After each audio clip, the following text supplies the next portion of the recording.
Yeah, that's no problem, man. I'll just go ahead and introduce myself. Is that all right? And then you Yeah, could ask yeah, whatever absolutely. questions are fitting. Yeah, cool. So, my Discord username is Roblesh. Real name, real life is Hector. Uh, I've had a very good relationship with Luke and Paul for about probably over 2 years now. That's just over where I started getting introduced to the fractal software. Long story short, most of my day trading is in futures. I started getting into some more options in the last 2 months, but most of my day trading is futures. I have both prop accounts and live accounts. Been moved to live with Trade Day, Tradeify, My Funded Futures, arguably like some of the top firms. Um, and yeah, have had the privilege of using the fractal for day trading. It's like pretty much 95+% of my strategy is just the fractal. I'm heavily biased towards using the fractal, and it's helped me make hundreds of thousands of dollars, and that's no exaggeration. I could just show you the tens of thousands of dollars that I've made through my prop firm accounts. Um, if you're looking at the screen, uh, this is I don't know this. I don't know if this would actually be safe to show if this is going to be recorded. I was going to show all my completed transactions Yeah, from my RiseWorks account. you don't have to do that Just if you don't want. No, yeah, it's yeah, yeah, but just to make a point, like if you use the fractal and you exercise good risk management, you will do well. But of course, you need to have good habits, good disciplines, be consistent. And I would also encourage joining a community, being a part, being involved, contributing to a community like Founded on Financials, which I'm very pleased to support by, I would say, and call my friends, my trading comrades in Luke and Paul. Um, you're going to do well. I mean, I feel like a lot of people talk about day trading being a lonely business. I would agree with that statement, and being around like minded people who aren't trying to be the greedy kind of trader, but be like an actual skilled, proficient, um, educated, well thought trader. This is a great community to be a part of, and Luke and Paul, I 100% support their attitude. I mean, Eli knows is in here too. He's been an awesome trader that I've been exposed to as well, and what they have to share is valuable. And so I'm glad to be here today, joining you guys and sharing with you also my journey with with trading. oh, thanks for the kind words, Roblesh. And yeah, we definitely have a great relationship with you as well, and we appreciate you taking the time to do this in general. So Yeah, absolutely. And I'm able to get into anything. If you have any like top of mind questions you want to ask or anybody want to ask, perhaps like what maybe a little bit more of my background. I'm not sure. I'm down for sharing just about anything. so yeah, I've kind of curated some questions that I thought would kind of be good to begin with, kind of just in a flowing order. So the first thing, obviously, yeah, just like maybe a little bit more about your background, kind of, where you Sure. got your Yeah. start, and then how you ended up where you are. Yeah. Absolutely. So I wouldn't consider myself like actually being a trader until about 2 years ago. Um, my strategy before learning the fractal wasn't like I was just guessing. You know how like they have the standard indicators. I remember when I first opened a Robinhood, I think I first opened my Robinhood back in uh what 2013 maybe. I opened a Robinhood account 2014, or it was E Trade. I can't remember which one it was. It was E Trade or Robinhood. Well, you know how they have like the standard indicators, MACD, RSI. Um, yeah, that's pretty much the two. Oh, and then EMAs, SMAs. That's what I was trying to figure out how to learn. It was a mess. There were some trades I would hit. It was funny when I first started out trading, not like probably 13, 14 years ago. Um, I was in college and I had friends, classmates who were getting into crypto. So you got to think about this. This is about 2013. I have classmates coming up to me saying, "Hey man, you got to get in this. You got to get in Bitcoin. You got to get in Litecoin." And it's just really funny because like I think back, I'm like, "Oh my goodness, if I would have just gotten in Bitcoin 13 years ago." There's this meme that I think is so funny. It's like, um, back in 2013, while I, while I should have gotten in Bitcoin, I was playing Halo 3 or something like that. So it's just really funny because like, I'm sorry, what? No, no, you're good. I was just laughing because I definitely feel that. Yeah, like that was totally me, man. I was playing Halo 3 with my friends, and but you know, it is what it is. And by the time I started getting involved, it's kind of funny. Um, Academic intellect can be a liability when it comes to trading. You know, my academic background is in electrical engineering. I worked as a software engineer, software engineering manager, consulting manager, for about 8 years, and then I recently became full time day trading. Um, and being book smart, even though I don't consider myself book smart because I went to school with people who are actually like really, really smart. So I know what smart looks like, but all that academic acumen can actually be a liability in trading because you can get overconfident and you can start to compromise good risk management when you're day trading just because you think you know. And the nature of trading is that navigating uncertainty is a big challenge for a lot of people because um, human nature loves certainty. But day trading, as awesome as the fractal uh, is not a certain business. And using the fractal helps us to hone in on the probabilities of certain moves occurring.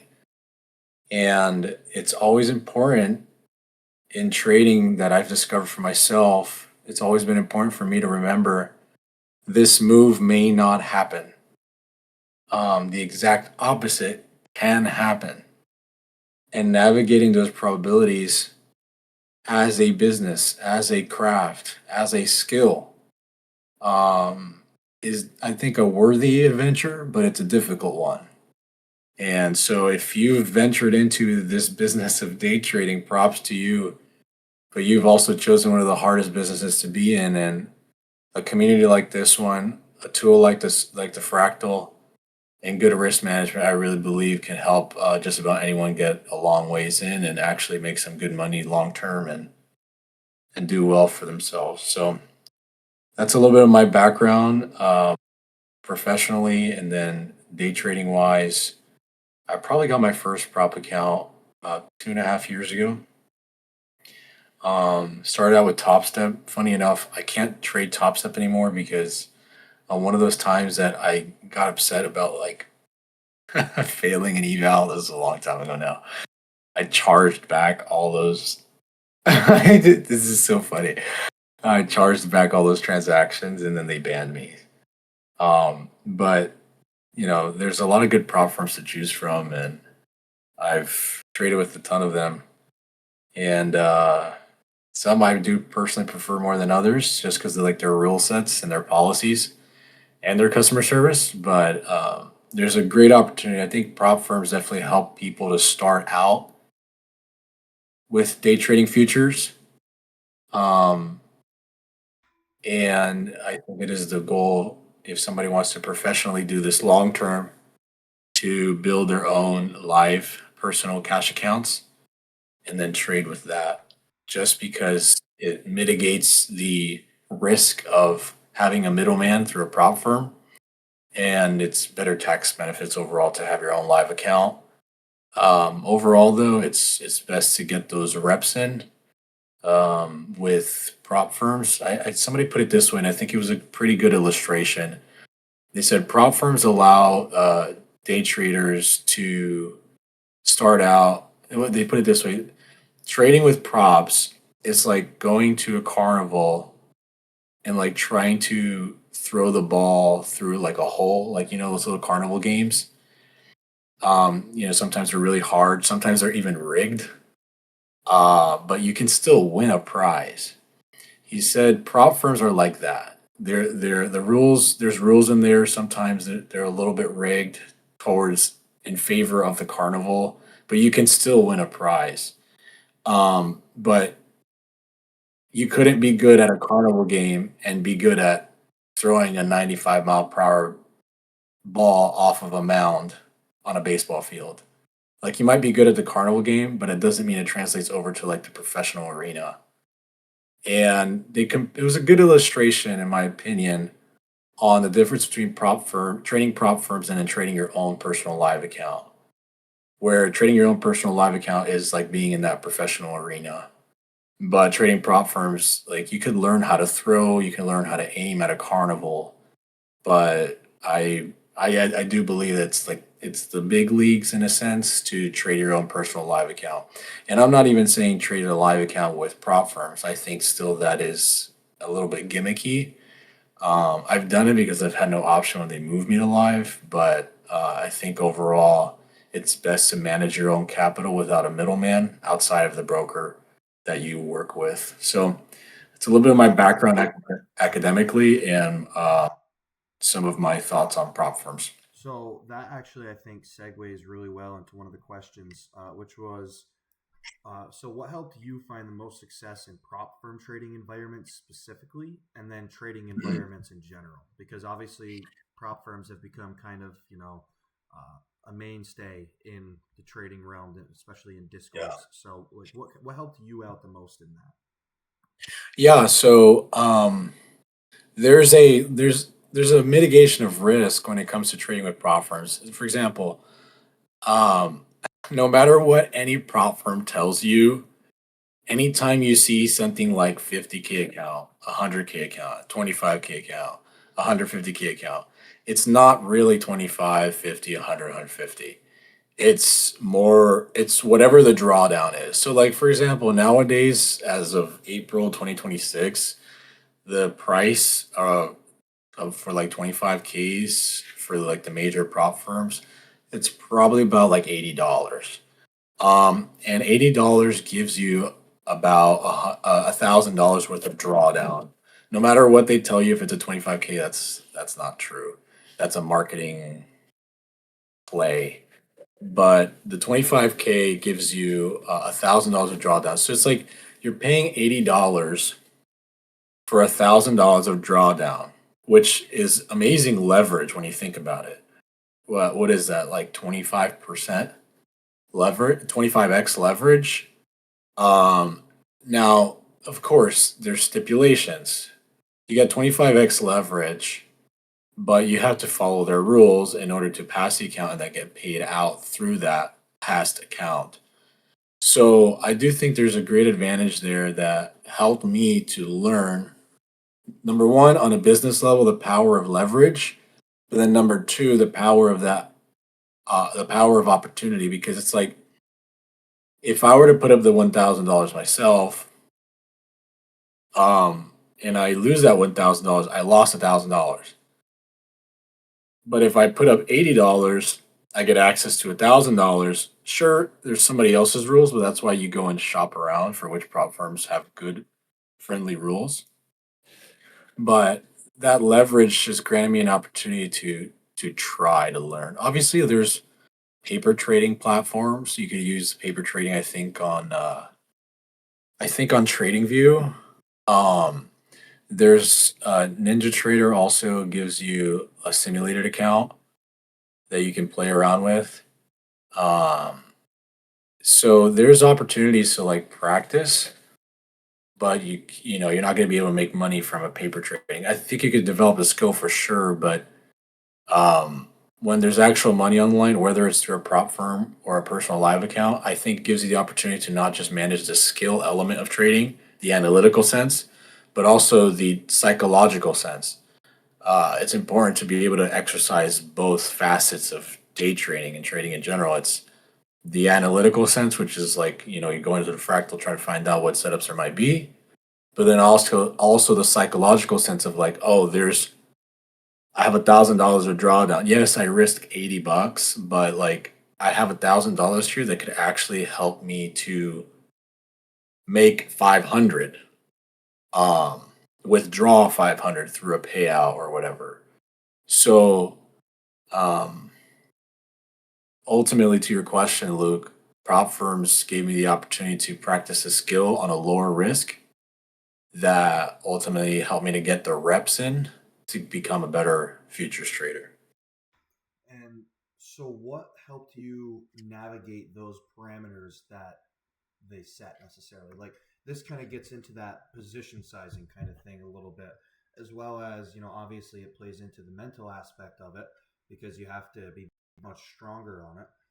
But in those two realms, what helped you specifically with prop firms, and then kind of transition that into the difference of how that has changed in terms of a live account?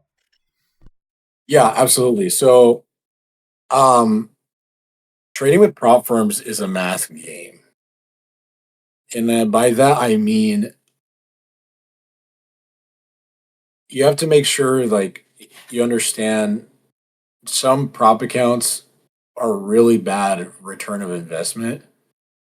Other prop accounts are much better. So, just for example, pretty much right now, the best prop accounts are the 50Ks. Pretty much with anyone you can go with.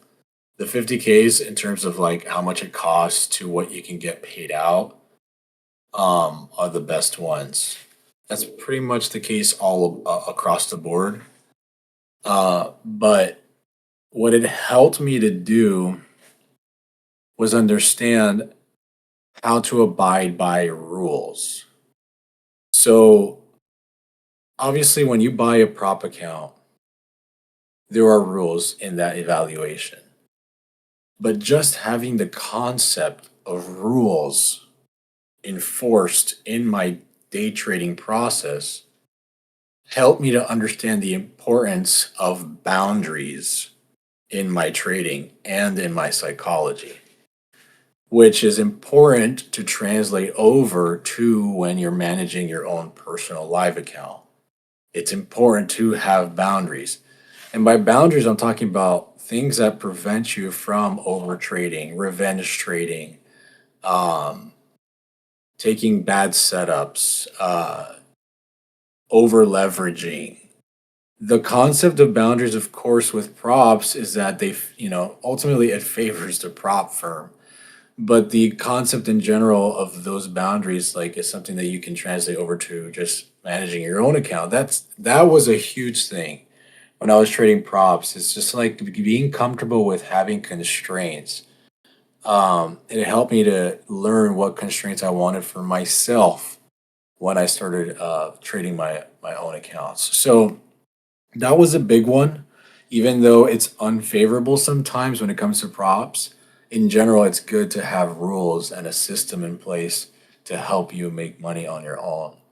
So, the concept of rules and boundaries in trading is probably one of the most advantageous elements of trading with a prop. Over time, the prop firms have made their rules more appealing to the day trader or to the customer. So that's good.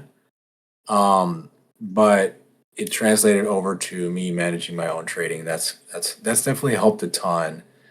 Um, what was the other part of your question, Luke? If you could Yeah. jog my memory. Basically, the question was just what helped you navigate those parameters inside of Oh a yes. live Okay. Cool. account, and then Yeah. how you kind of converted it. But you kind of answered the Yeah. question So already. yeah. So when I say a math game, if you buy 50K, right, you have 2K, you have $2,000 worth of drawdown. $2,000 worth of drawdown in a 50K, and they give you a contract limit of 5 minis, sometimes 3 minis, which translates over to oftentimes for the prop firms 30 micros or 50 micros.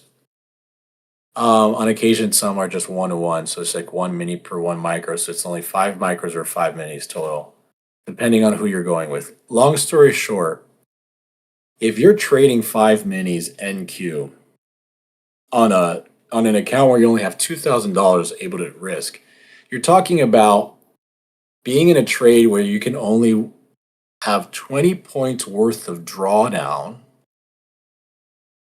And if you've ever traded NQ, you know that 20 points worth of drawdown can happen in half a wick.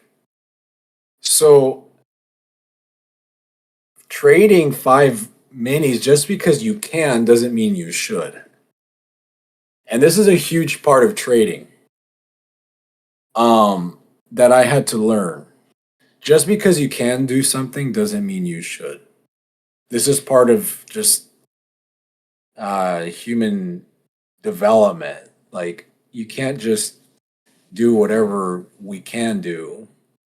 We have to be able to make sure we ask ourselves, what should we do? And you don't want to trap yourself in eval purchasing cycles, dig yourself hundreds and thousands of dollars in a hole, and never get to a place where you're skilled enough to get paid out. So you have to do a little bit of homework on what would be a comfortable position sizing in order to trade that account. In my opinion, if I were to pick up a 50K account today, knowing my own skill, I would probably trade that 50K account knowing my own skill. That's the stipulation. I'd probably trade about 8 micros to 15, just really probably about 1 mini, so 10 micros.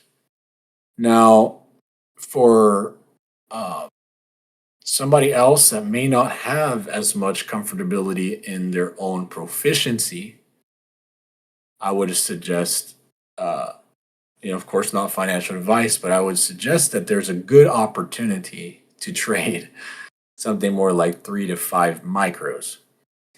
And one of the reasons why I actually really like supporting the idea of something like 3 to 5 or even 2 micros is because when you're using the Fractal software, we are no strangers to, and you see this on options trades, we're no strangers to 300%, 400%, 150% on options. In futures, we're no strangers to 150 point trades, 200, 300, 400 point trades. Like, truthfully, like, I just sent out an alert to the TradeWellX community earlier today, and the trade is currently up 200 points. And it was a midday call out, and it was just up 200.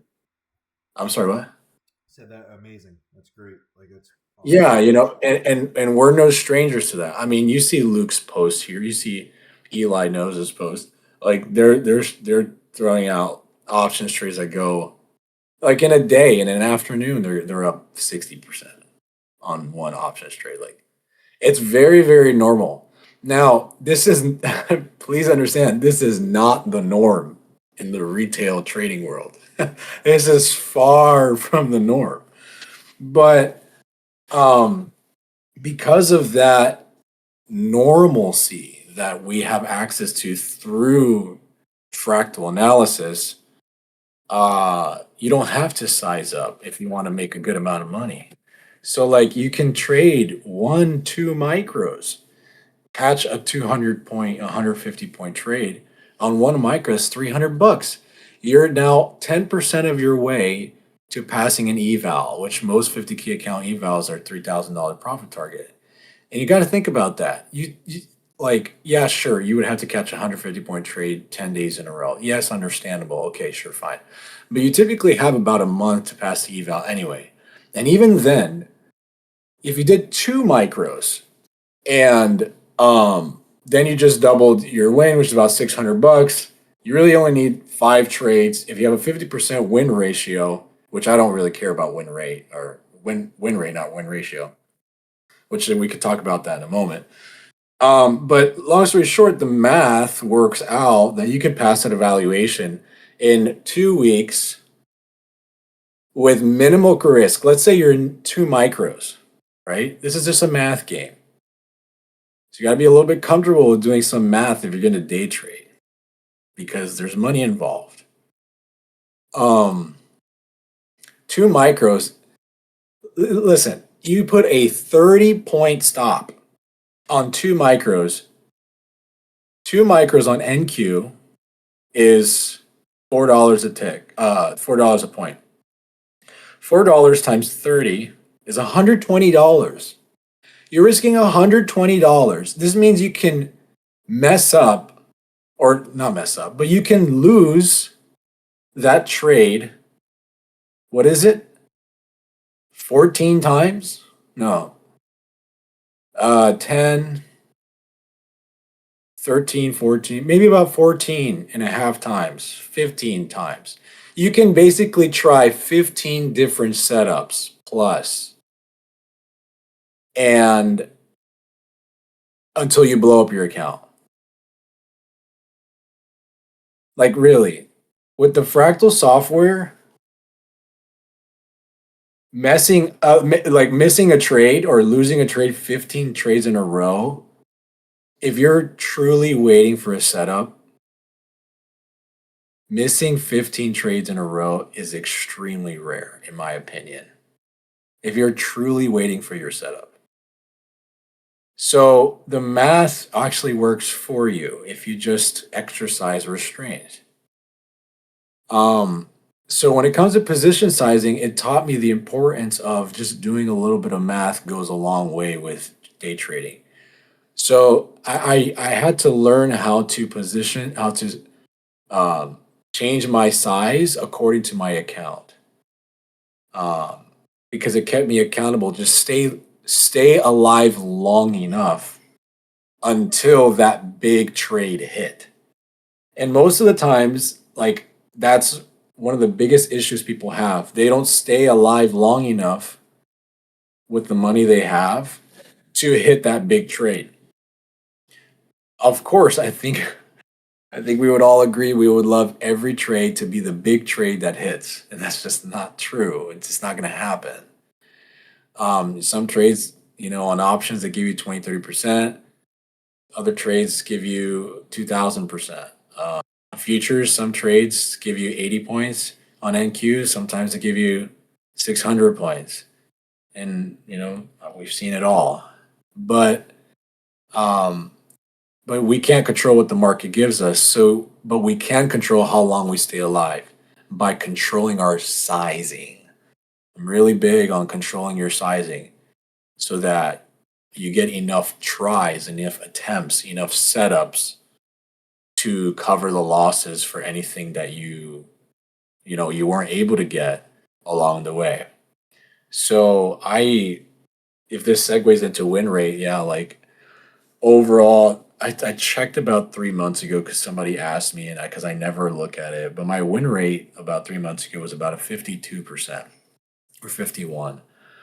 But recently, I actually traded one My Funded Futures Pro account, and the win rate registered on the dashboard was 23%, and it got a $61,000 payout from that one 50K account. 23% win rate. So I really don't care about win rate because when it comes to proper risk management and letting the fractal show me good setups and just waiting for the setup, it ends up taking care of itself. So, yeah, Yeah, that's an a important little bit point. on. That Yeah, go ahead, man. win rate is essentially, I personally I would consider win rate as useless without taking into account the risk to reward you use to get there. Because, like Roblesh just said, if you're using 20, if you have a 23% win rate, but your trades that you take are, say, just random numbers, a $200 stop loss, but your reward is $2,000 or $3,000 or something, a lot higher than what you're risking, then that makes that worth it. It makes it worth it. But that doesn't show in just the win rate, because now somebody with a 61% win rate may be just barely making money or not making money at all, because their trades may be winning 61% of the time, but in reality, their stop loss could be $200 and their reward is 100. So, they might actually be losing money. And that's a real thing, because I've definitely seen, I don't know about you guys, but I see on people on TikTok all the time. And these people have like 1 to 1, or they're risking double what they're getting for a reward. And I mean, I'm sure most of them are just like doing it for entertainment, whatever. But there are people actually out there that are doing that, and that's not proper. That's not the way that you should be doing it. So you have to take that win rate into consideration with what your risk to reward is looking like. So just wanted to throw that out there. Yeah. Yeah, absolutely. So when it comes to prop accounts, like you have to do a little bit of math. If it's a 50K account, you want to make sure you give yourself enough chances. I would probably say perhaps a good rule of thumb is like a tenth. Uh, so $2,000 drawdown on a 50K account, 10% of that, you give yourself 10 tries. You got to really think about 10 tries is a lot. If you're truly waiting for a setup, 10 tries is a lot of tries. Um, so that's $200. So let's say you do 3 micros. That's $6 a point on NQ. $6. So 200 divided by 6 is what, 33? You're talking about a 33 point drawdown, 33 point stop, 3 micros. And let's say you do, like Luke was talking about, a 3 to 1, right? So you go for 100 points, you have a 33 point draw stop. So you're risking $200 to make 600. And 100 point trades are so common if you wait for your setup and do your analysis thoroughly, you'll be fine. Even if you do half of that, um, instead of a 3 to 1, you do a 2 to 1, or you do a 1.5 to 1. Like, I think people really forget the power of just doing a little bit of math, waiting for your setup, and just let the system do its work. And when I'm talking about the system, I'm not just talking about the analysis, I'm talking about the risk management side. You don't have to pass your account in one day. I know it's nice to pass the accounts fast to get to pay out quickly. I understand that. But not everybody has the opportunity to spend $2,000 a month on evals just to make $2,000 to make 10,000 in a month. Like some people actually do that. They're cycling through hundreds and thousands of dollars of evals a month. We have people in our community that do it, but it's not sustainable for everyone, and I don't think that's the most efficient way if you're trying to develop a long-term skill that translates over to personal live trading. Um, it's important that you keep at the front of your mind the development of trading proficiency, the skill, having the market insight, executing with discipline, waiting for your setup, managing money well. Those things are going to go beyond the prop firm world. So don't abandon them just in pursuit of a payout. Make sure you're honing them all along the way. So position sizing is super, super huge. Obviously, yeah, like my biggest trades, like on that 60 on that account, on that pro account where it got to $61,000, like one of my biggest trades like 34 grand. And I was in on 5 minis and I scaled out. It was about a 550 point trade on NQ, and I was scaling out. So I took trims along the way, ended up being like a $35,000 day on one account. That was on a 50K account, which I had built a buffer on. So I was trading larger size because I had the balance to work with. I had taken multiple days to build a buffer, had some room to trade with, and it, it gave me room to be able to size up. But some people are trying to size up when they have no room because they didn't do the math and give themselves enough room to work with to get to leverage, to increase their leverage. So sizing is so important. It keeps you alive in the game long enough because statistically the math works in your favor. There eventually give yourself enough chances, you get that big trade that can really help push your balance forward. I think that's a great point, and I think it's super important also. So I have 2 points here. One, um, I think it's common that a lot of people, once they go down on an account, maybe 1,200, 1,500, for whatever reason, maybe you made a mistake and you got emotional and were making entries. Maybe you just luck of the draw. The statistics just haven't played out for you yet, and that's just what it came to.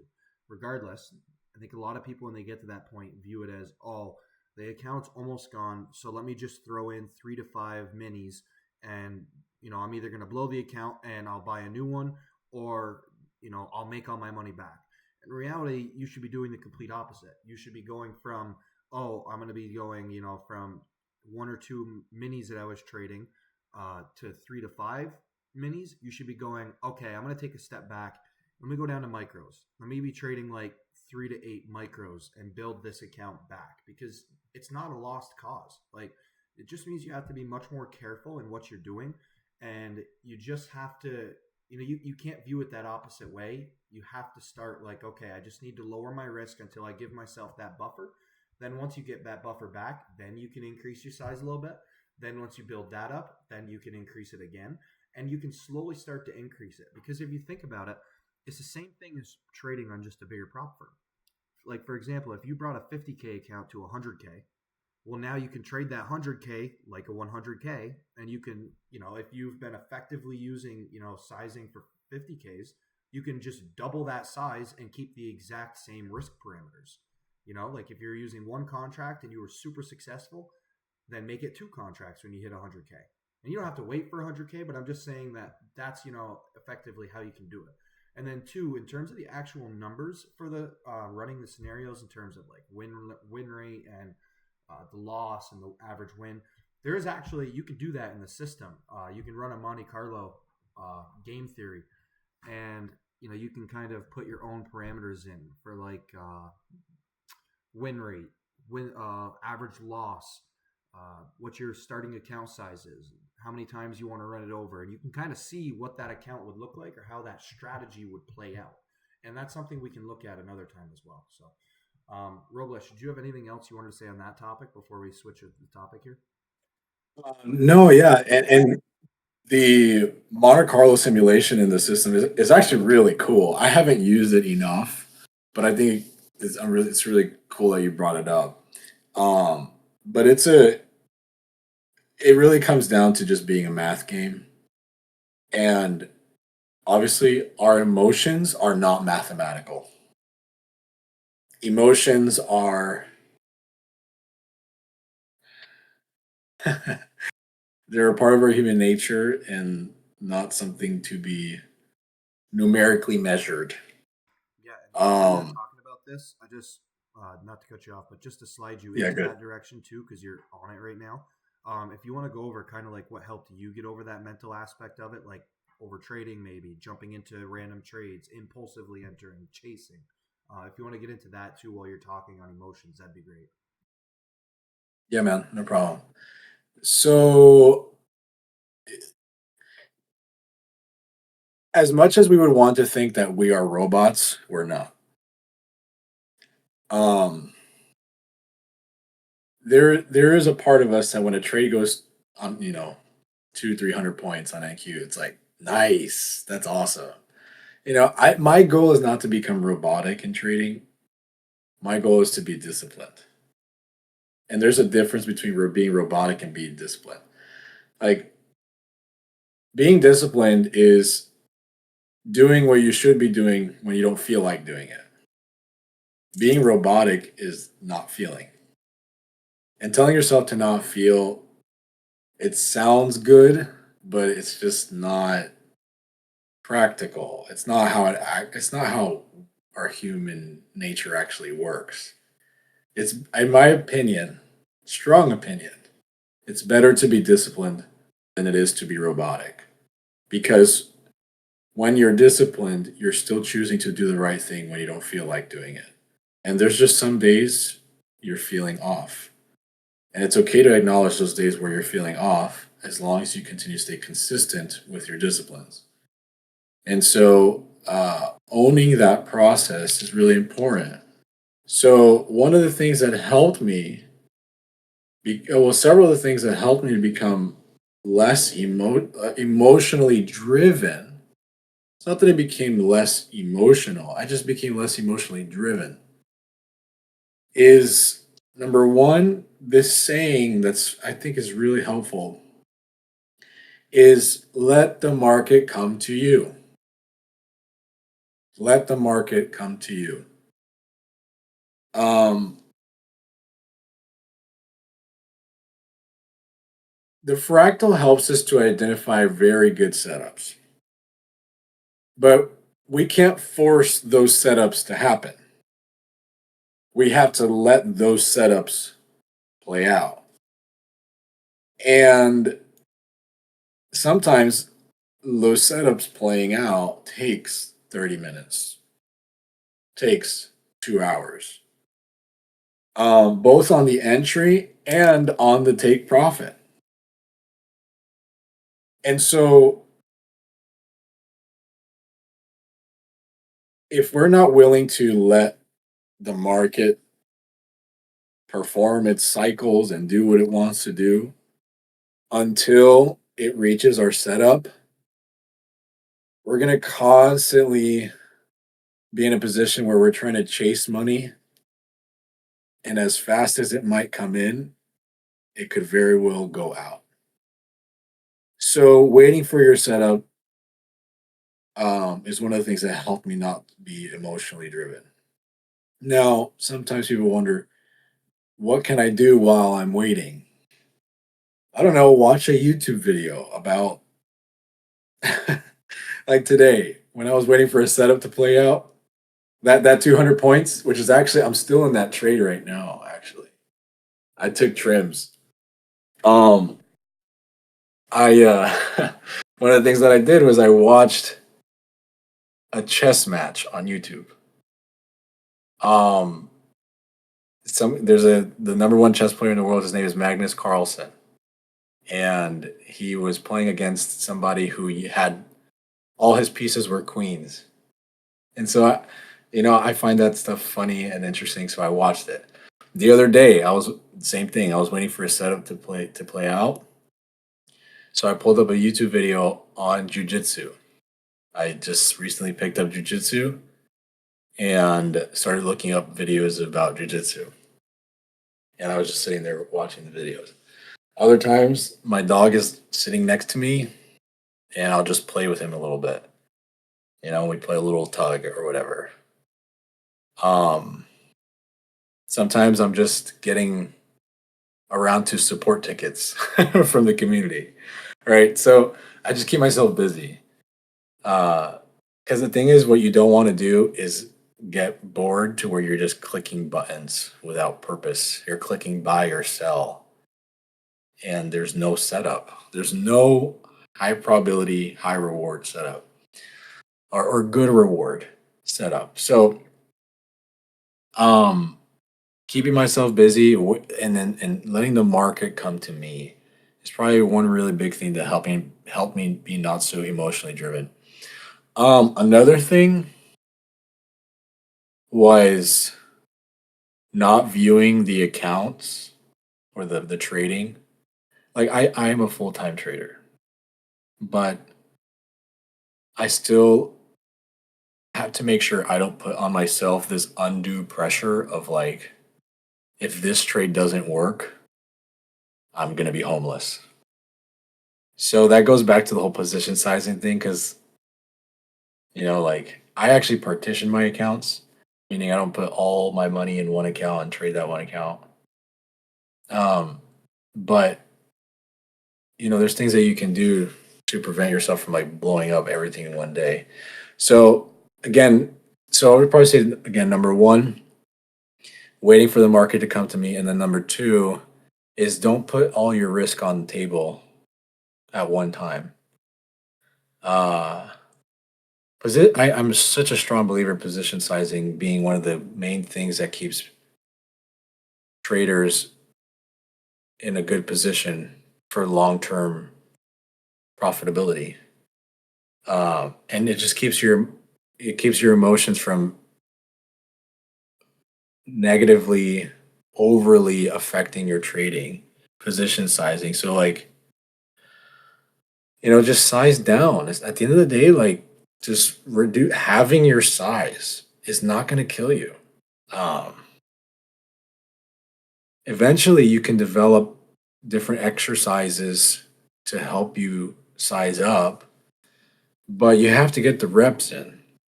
So sizing down, I'll probably say number three was one thing that helped me not be so emotionally driven. And certainly I would say number four, stop comparing your profits to somebody else's. And I'm going to stay quiet for a moment so you can let that sink in. Stop comparing your profits to somebody else's. Stop comparing your trades to somebody else's screenshot that you might not even know is actually real. Yeah, that's a big thing. Is now on Twitter, a lot of what you see for people posting is not real. Especially with the rise of AI, it is not hard to put fake images out there. So Mhm.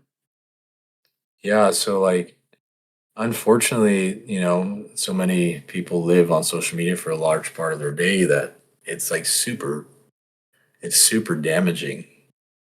So like set some boundaries not just in your trading but like in your media consumption that might affect your perception of money. I'm very big on that. So because if you start making $100 a day, but you're looking at somebody else's screenshots that they make $5,000 a day, you're going to start to uh, perceive your own ability as inferior when you might be on a very, very good track. So that was another thing that helped me not be so emotionally driven was put boundaries around my social media use. Uh, what kind of traders like I would listen to or like just read their stuff. Um, that was a big one. Here at Founded in the Founded on Financials community, you're not gonna have to worry about that. But like in your own social media use, like you will have to be aware of that. Um, so that's definitely one thing for sure. So that's probably like number four, number five. Um, and number five, try to find something that has nothing to do with trading as a recreational hobby. I'm going to say that again. Try to find something that has nothing to do with trading as a recreational hobby. Now, some people might not agree with me on this, and that's okay. But trading is not everything. Yes, I run a day trading community. Yes, I support Founded on Financials that has a lot of day trading elements. I have day trading friends. Yes, but trading is not everything. I love how Luke posted a picture of him walking with his dog the other day. Paul here, Paul is actually a very intelligent academically and street smart and trading wise, but Paul loves to cook and Paul posts some cool cooking pictures. Day trading is not everything. I don't know Eli well enough, but I know that Eli would see. He says totally agree with this. Trading is not everything. When trading is everything in your life, like I wonder what your perception of money is. These since I'm the one being asked, this is my answer. Um, this is another thing that helps me to not become so emotionally driven because it's like I have a purpose in my life beyond trading. So I'm not emotionally compromised with trading. One of the things that I recently picked up on, like I said earlier, is jujitsu. I love it. It has nothing to do with day trading. I have so much fun. I joined a wholesome jujitsu environment recently, and it's awesome. If I had my camera on right now, you would see my gi hanging behind me. I play with my dog. You know, I go for walks with my dog. Like Luke posts. I go for walks with my wife. Whatever.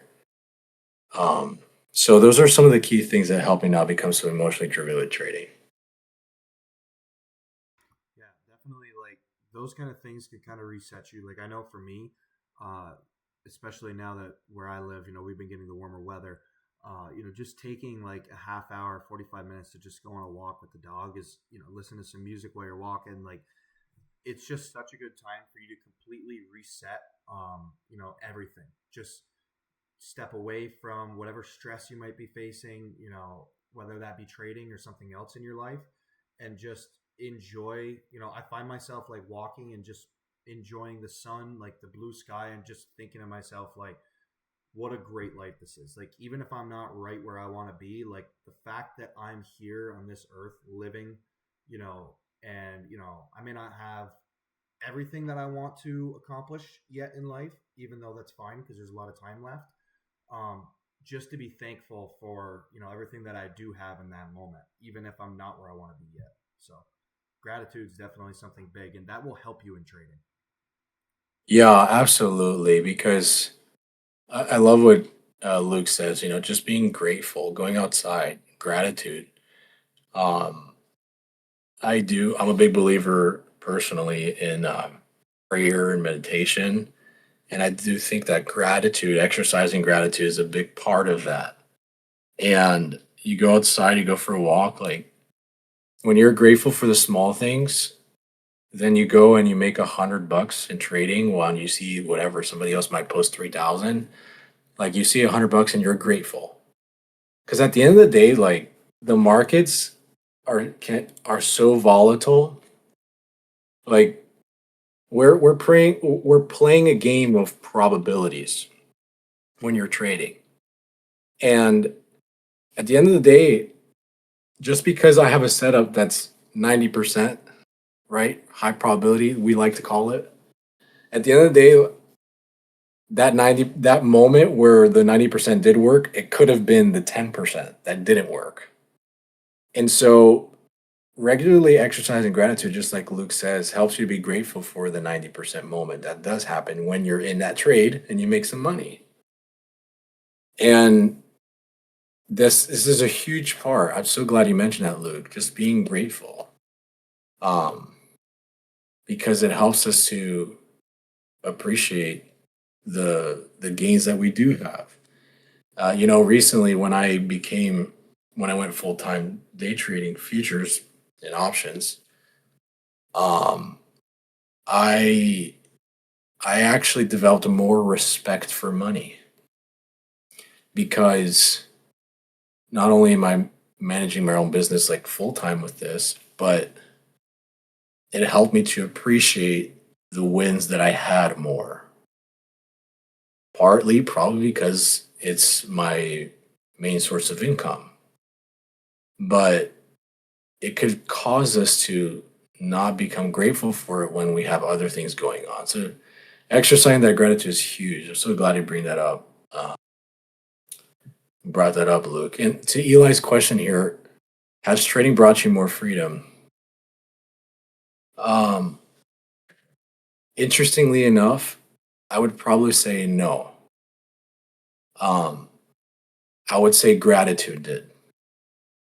To Luke's point, trading did not bring me more freedom. Exercising more gratitude did. Because, yes, day trading, I don't have a 9 to 5 job, as they say. But day trading, like I said earlier, it's not everything. And sometimes I know people that they're constantly trying to trade and they don't have a healthy relationship with their health. They don't, their mental health, because they're so caught up with day trading is bad. their relationships with their family, their friends, they're not healthy. They don't have good relationships in their life that help them to have fun outside of being stuck to a screen. I spend a lot of time day trading. That's a fact. But it goes back to the whole thing about finding something to do that has nothing to do with day trading or trading. So financially, yes, uh, day trading has been a channel, a means to make more money that has allowed me and my family to do more things. We recently just paid for a bunch of renovations and stuff. But like, it's not so much that trading brought me more freedom. It's better wealth management that brought me more freedom. Because there are people who are involved in day trading that have terrible wealth management, which is one of the reasons why I think this community is so cool. Because they're not just talking about day trading; they're talking about financial management. So becoming more aware, educated, proficient in wealth management, I think, is what brings somebody more freedom. But wealth management has so much more to do with the intangible things than just the clicking buy or sell with futures or options. That's my position on that question. Has trading brought me more freedom? I wouldn't say so, not directly. I It's think the there's wealth management I that think has there's some brought more support to freedom. that too. Um, Now, directly, you would think that you get more freedom just because, you may have more time on your hands. You don't have to go into a 9 to 5. And like Roblesh said, it's not what you imagine actually. You find yourself actually having less freedom in the conventional sense, but you find yourself having more freedom in this foundation that you now get to choose more so what all of that effort and energy is going into. It's not so much as now, oh, life's going to be easy. Like, I don't have to work this and that. It's no, no, it's not. You don't have to not work and do all this stuff anymore. It's like, if anything, and I recently was listening to a podcast on somebody who interviews a bunch of, like people who have made it to CEOs of companies, stuff like that. And one of the things they were talking about was, people think entrepreneurship, and I think it kind of relates to trading. People think it's the way out. It's an easier life. It brings freedom, and in reality, it's the opposite. You actually end up having to put more hours in. You end up having to answer to more people. But the difference is that you're choosing what you're doing. So when especially relating it to trading, it's like you're going to be putting in probably more hours, and it's going to probably be maybe a little bit more mental strain than a normal 9 to 5 would be, because 9 to 5 for most people, for the typical job, it stops at 5 and it doesn't start again until 9 the next day. But on something like trading, you may be up on all hours of the night, charting. You may be watching Yeah. videos. Yeah, exactly. Robesh knows what I'm talking about. But Yeah, dude, go ahead. yeah, but you chose that. That's the difference, and that's why it's enjoyable and it feels more free. Is because it's work that you chose to do because you enjoy it. Yeah, I love how you put it, Luke. Like there is definitely a sense of freedom that you chose to do it. And this is another thing too. As I mentioned earlier, day trading is hard. Day trading is hard. But I think in life, we all choose our own hard. Working a 9 to 5, I worked as my job, my last job was a engineering consulting manager for a consulting firm. And the hard, quote unquote, the hard of that job was that I was in long meetings, doing long seminars, doing really boring development work. Um, that it was hard because it was so excruciatingly boring. Now, I could have gone and applied somewhere else to work on something more exciting. And there still would be difficult or hard elements, hard parts of that process. Even when you're working on something exciting, there's still things that are hard. You could just be excited about it while you're doing it. But with day trading, it's a hard business, but that doesn't mean you won't enjoy it. And there's a freedom in that because you chose the business. Now, I laugh when Luke says, like, sometimes you're literally up, like, late into the night doing analysis for a setup that might not even work. That's And then it's like, yeah, and then you're like, okay, the next day when the setup doesn't work or whatever, like for example, I spent some time the other last week or whatever. I didn't spend all night doing a Tesla analysis for earnings, but I did spend like a little bit of time. And then, I was watching it after market close and Tesla went to the moon and then like a few moments later it just dumped so hard and my Tesla calls for earnings just died. Now, granted, that was earnings, and I didn't. Of course, I controlled my position size and whatever, but it didn't work out. And literally, you could spend 2, 3 hours doing a setup, looking into a setup, and the setup not work. But sure, yeah, but you chose that. You chose that, and there is a freedom in that. But at the end of the day, when you're involved in day trading, it is a business. Every business has its operating expenses. Some businesses have their capital expenses. Um, so your operating expenses and your capital expenses like may come with time, some money, but you have to understand. In my opinion, you have to understand that with day trading, you're running a business, and some things are going to cost. They're going to cost you for it to work. And there's a freedom in running your own business. There's a benefit in running your own business, even if it's day trading.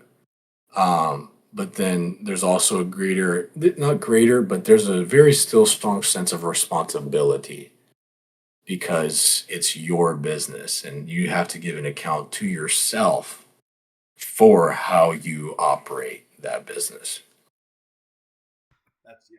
I think that's a great point to make. And now, I don't want to take too much of your time, so I do have one last topic that I kind of wanted to get some remarks on you from, and that was just specifically. I'm not sure if everybody in here is fractal friendly yet, but if you're not, you'll get there. And this is recorded, so you can always look back on it. But in terms of your trading style, when you're using the fractal specifically, what are your typical trade setups? What are you looking for? What are your confluences? And then what are you Yeah. using for entries, stops, and targets? Ah, wonderful. So I'm actually streaming my chart right here. Can you see it? Yep, I've got it pulled up. Okay, cool. So let me clean up a little bit just for visibility purposes. Uh, okay. So what you see on my chart, I see obviously this purple band that's for overnight session, and then the black is for New York. But this is April 30th, 2026. If you look at my levels, you're gonna see a good number of levels. Ivy wall, ceiling, median range, hive date, HOD at or above, PML, W7H. You're gonna see these little gray numbers. How I approach using the fractal comes in. There's two major layers of my fractal analysis. Number one, I look at the index fund side, and then I look at the future side. So, for example, I trade NQ mostly. I sometimes trade gold, and for NQ, I do a QQQ analysis and I do an NQ analysis, and I chart both of those on my NQ chart. The QQQ stuff, I just convert it to NQ using like end of day ratio. So basically, the end of day close price of NQ at 4 p.m. Eastern divided by the QQQ close price at 4 p.m. Eastern, and I use that as my ratio to convert QQQ levels to NQ. It's pretty straightforward, just a little bit of math. And I put that all on my NQ chart. Then I do the same for SPY with ES, and then I include another just ES or NQ specific analysis from the fractal into my chart. You see I have these little gray levels here because I like to see what the QQQ price is. Like, so for example, price is right here. There's actually a little 668. So QQQ is at 668 right here, while NQ is right here. So I like that just as like um, a little assistance to my eyes, just like looking at it. Um, but yeah, I include levels from Option Analyzer, Ceiling, PML, uh, floor. I use levels from Spread Monster, IV Wall, Median Range, high HOD. So this 82% HOD, it stands for high of day at or above. So if you go in the Spread Monster tool, you look at the statistics on the Wave 1 daily, 200 days to load. You look at this little statistics sheet. There's a level in there that says bull count high, min average. I use that number, the one that's typically around 83%. And I include that level in my chart. It's pretty reliable, especially when there's confluence with other levels. I also, as a little assistance, just trying to see if there's some confluence, I use some Drummond levels from a free indicator on TradingView. I leave this HMA on as well, but I also really, really like using the vector. So you see actually on my chart, I have the 3-minute vector and the 15-minute, the way I have my settings. The blue is a 3-minute vector, and the purple, I have it set as my 15. So in fact, when I alerted that 200-point trade, which I'm actually still in right now, um, I was actually biased. I was biased long today. Obviously, at open, we saw this. I tried long twice. I tried long here, and then it came back and it stopped me. I tried long here again, came back and it stopped me.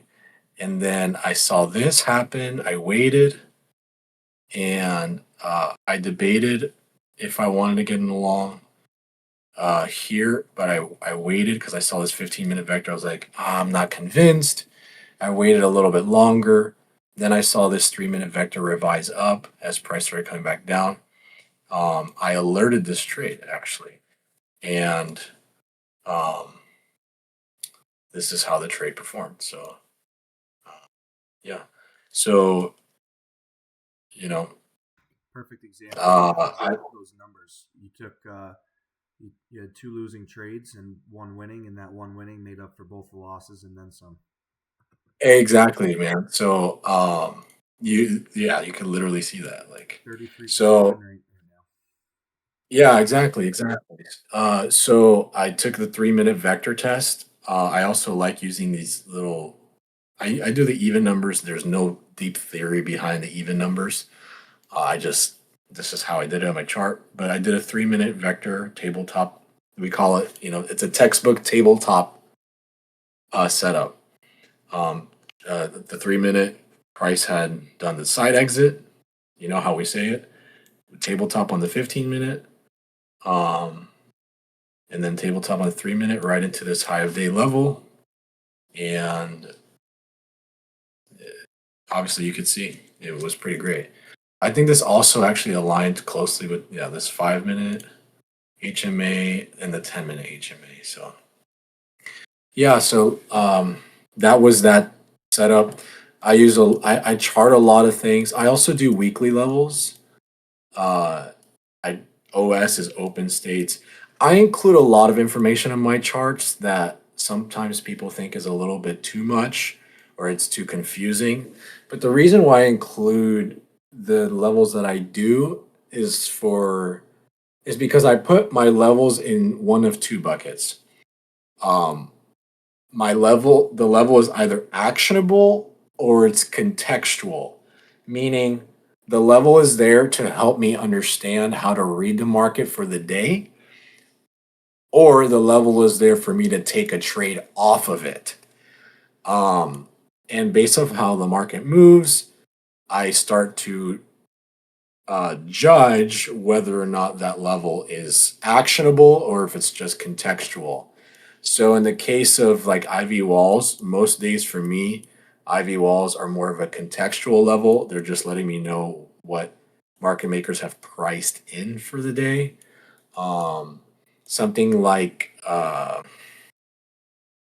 something like the vector. The vector is something that's consistently actionable. Um, the PML for me, like the weekly levels are oftentimes for me a contextual level, meaning they're letting me know what market makers have priced in for the week, some things to look for in terms of price behavior and development throughout the week. So yeah, I put my levels in one of those two buckets. That's how I use the fractal. Not everybody uses it that way, and that's okay. But ultimately, I encourage everyone that as you develop your proficiency with the fractal, you develop a system that works for you. This works really, really well for me. I like my weak levels. Sometimes I play around with my colors, but uh, but yeah, that's how I use the fractal in a little pinch. That was great. That's all that I had. Unless Roblesh, you got anything else? If anybody has any questions, now would be the time before we wrap it up, since we've had a pretty good hour, 15-minute session. Cool. You have anything specific you wanted to say, Roblesh, before we take questions, if there is any? Yeah. Stay connected to good traders. Uh, and be aware of like your media consumption. Like it's a really good thing that you're a part of a community like Founded on Financials because the people here, they're not toxic, they're not fake for sure. Um, they're real traders. They know what they're talking about, uh, and they're not going to create false expectations around trading. So that's probably the most important thing that I would want to say as I wrap up.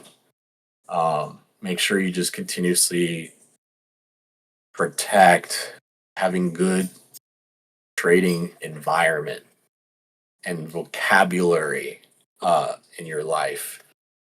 That's one of the things that really helped me, like separating myself from people who um, I felt like were vain in terms of the money that they would get with trading, and then just surrounding myself with wholesome people. That's why I'm here today because I really think Luke and Paul, Eli are wholesome traders. I want to be around. I want to support.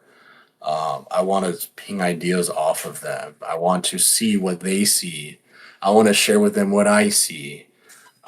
Because I think that's those kind of things that ultimately, like, I can't really define or measure, but they help me become a better trader long term.